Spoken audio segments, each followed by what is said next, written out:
It's been 50 years since the Council for Legal Education was formed, and over the years it has provided students for admission to the bar, preparing them to practice law with the highest ethical standards, which are sensitive to the needs of the region.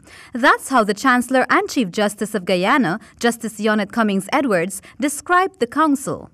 The Council of Legal Education has been challenged then to provide such education to an increasing number of students who would have read law at the University of the West Indies, as well as other legal institutions or academic institutions, I should say. It is recognized that there will be and there are attendant challenges and even stress associated with important tasks that Council is faced with daily and yearly.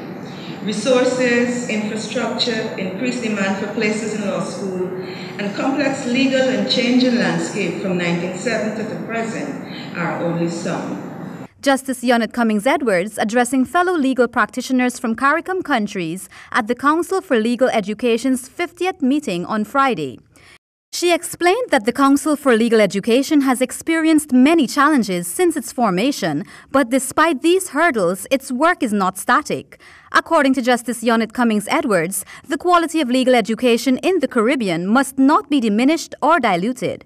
Over the years, there have been reviews and re-examinations of the schemes, taking into account such factors as its raison d'etre, the philosophy, the methodology, the socio-economic needs of the region, and the aspirations and needs of the Caribbean people. Recommendations geared towards capacity building and enhancing the programs to meet today's needs and challenges are welcome, as we stay responsive to an evolving landscape. Meanwhile, Attorney General Basil Williams said that the CLE has a significant role to play in postgraduate legal training and education for lawyers who will shape the legal areas critical to the future. This is an interesting time for legal education.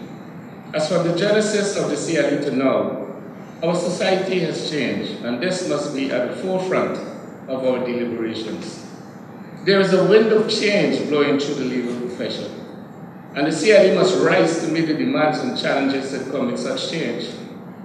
We do not know how our world will look in 50 years, but what we do know is that it will be different to what it is now. The challenge then for legal education is one of helping tomorrow's lawyers meet the needs of that future. Additionally, President Granger pointed out that legal education programs should aim at producing attorneys, men and women of integrity, intelligence, and impartiality. He said that these programs should inculcate the virtues of public service and the value of social responsibility. Legal education should satisfy the need of qualified and competent legal practitioners to meet the demands of changing societies. Legal education is needed to ensure an adequate number of legal professionals to provide legal services throughout the state, to promote access to justice, to populate our legal systems with lawyers, jurists, and specialized legal practitioners, and most of all, to prepare future practitioners to preserve the rule of law. Reporting for HGP Nightly News, I am Kristen McLingham.